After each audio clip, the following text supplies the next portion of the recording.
So we're here today because my role is to bring the science behind Risale-i's all of the sutras and all of the connections and all of that. And where we start is with belief. Where we start is with disbelief. In my background, we study meditation. And we study the brain, and we look at the areas of the brain which are highlighted effectively.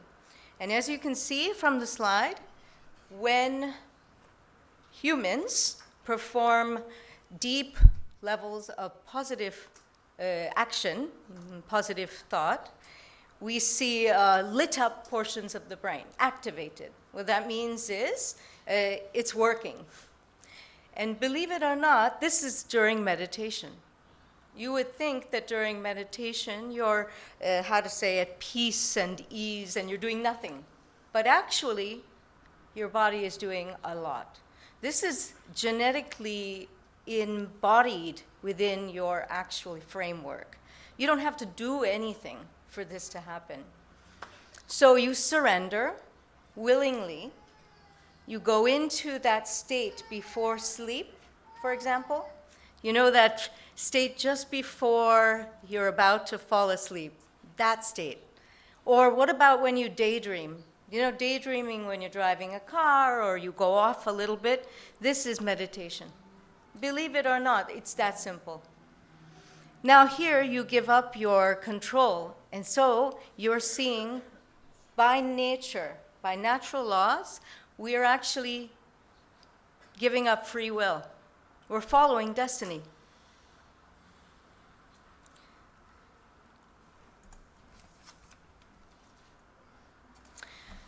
Now we're going to look at the neural part, the brain part of harmony and disorder. That is belief and disbelief. What's the difference? The part of the brain that's lit up is during the belief, and the part of the brain that's not lit up is during disbelief. This is a PET scan. So a study was done on the medial frontal and left temporal. Medial frontal means planning, thinking too much, worry, anxiety, this kind of thing. And when you are in action of disbelief or you are negative, then you don't have balance or harmony between all of the facets from the mind, the heart, and action. So these are the intelligence zones. In fact, with belief, you are more intelligent. You are allowed to use your intelligence much more effectively than in disbelief. You see, because you're using all of that energy and all of your nervous system to defend and fight off all of the unnecessary worries.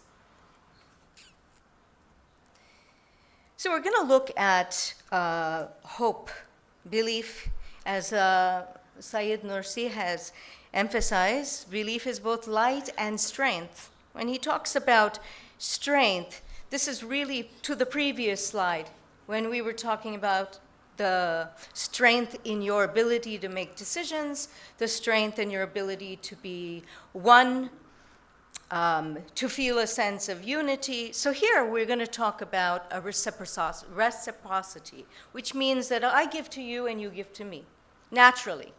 By nature, you have to do nothing. All you have to do is have a calm mind and a focused mind and sleep. Does anyone not get sleep? Does anyone dream? Let's ask that. Dream? Yes? Good? Good? Oh, good. Fantastic. There's a reason I'm asking you this. Wonderful to hear that. You love to dream. There's a good reason for dreaming. Sleep is the most vital part of positive action. During sleep is the only time, you know, when the eyes are moving? REM sleep, they call it in science. The eyes are moving very fast, right? You don't see yourself, but I'm sure you've seen another. During this phase of sleep, it's a time when you have, you know, the alpha and the beta waves. Some of you may know that, some of you may not. But this is a very intense time for the brain. The brain actually shrinks in size during REM sleep, allowing the fluid around the brain to circulate. Like your lymph nodes, like when you have a cold and then you have a sort of disease in the body, an illness in the body, it's because the lymphatic system is a little bit blocked, we say. Similarly, in the brain, you can only get this time when you sleep. And you can only get this time when you REM sleep. REM sleep is just a few times during the night. And the most important part is trauma. The only time in a 24-hour cycle you can release trauma is during emotional regulation in REM sleep. This is why it's critical, and there's a cycle here. The more calm you are, the more you're at peace with yourself, the more you meditate, the more you go inside, the more you focus on calmness, the more you can sleep. And the more you sleep, so it's a cycle. You heal your trauma. And in all cases, trauma can be anything from being hit by a car, losing somebody, death, grief, all of the negative things that happen to all of us. So then, also, genetically, we look at our DNA. Some of you, who's more biased, let's say more in favor of positivity? Who's more negative? You can look at your family and see maybe there's some more positivism, more negativism. However, genetics is completely changeable. It's only 45% of your DNA, of your destiny. There is a part that you can alter, which is incredible. This is how a meaningful life comes to be. So this is the PET scans during REM. If you take a look what is happening, and again, only during REM sleep, we see the activation of the entire brain. And did you think you were doing nothing? So this allows you to dream. This allows you to visualize and imagine. It also allows you to control that time. Mentally, you can incorporate a good thought in your heart, a good thought in your mind, before sleeping. As they say to prayers, that's the purpose of prayer, to create a ritual before sleep. The amygdala, the word that's down there at the bottom, the amygdala and hippocampus. The amygdala is the fear center. This is what incites people to act in a negative way. Amygdala is where you carry, it's the center of the brain. It's that little tiny almond-shaped or walnut-shaped item, and it is responsible for people yelling, for the emotional up and down, for too much trauma, and reactions, quick reactions, because it's fear-based. It's from the old days, when we were running away from guns and so forth, and we were fighting the warriors. It's from those days. So, in essence, the hippocampus is the most fragile part of the body, the most fragile part of the brain. And this is where we age. Aging and Alzheimer's is from this hippocampal region. And if you don't manage that hippocampal region, you will see signs of degradation. You will see aging occur or see it in your family. And this is a problem. The only way to heal to sustain memory, there's two ways. One is fitness, a lot of exercise, but the second is a deep sense of meditation, a deep sense of inner well-being, and you can retain a long-term memory. This is very important. In Syed Nursi, he talks about the heart as being the most important and elevated area of the human body. And there's a reason why, we put our hand to our heart, a hand to our chest. First, it offers some honesty or sincerity, of course, but there's another reason.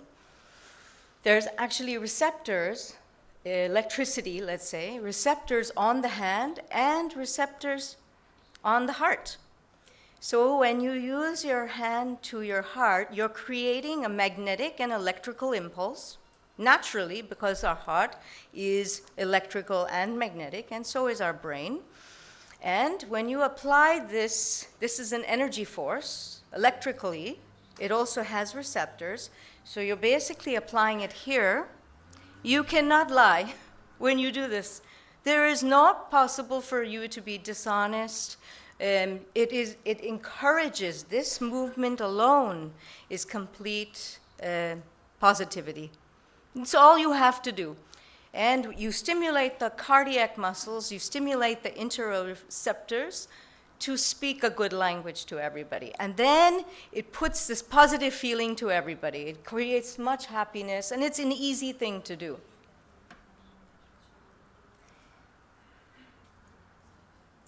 So I do want to talk about this one moment, as I addressed in the beginning, between sleep and wakefulness. You know that time before you're about to fall asleep. Some may shake, their body may shake, etc. And how this applies to Risale-i is in the hopefulness. Hopefulness comes from this moment. If you think about it, you completely release. You let go of all security, you let go of all pretenses, and you have no choice now but to allow yourself to fall asleep. And that feeling is bliss. That moment, that gap, is absolutely blissful. How to achieve that? All the time. We could be driving our car, we could be in a car, we could be at school.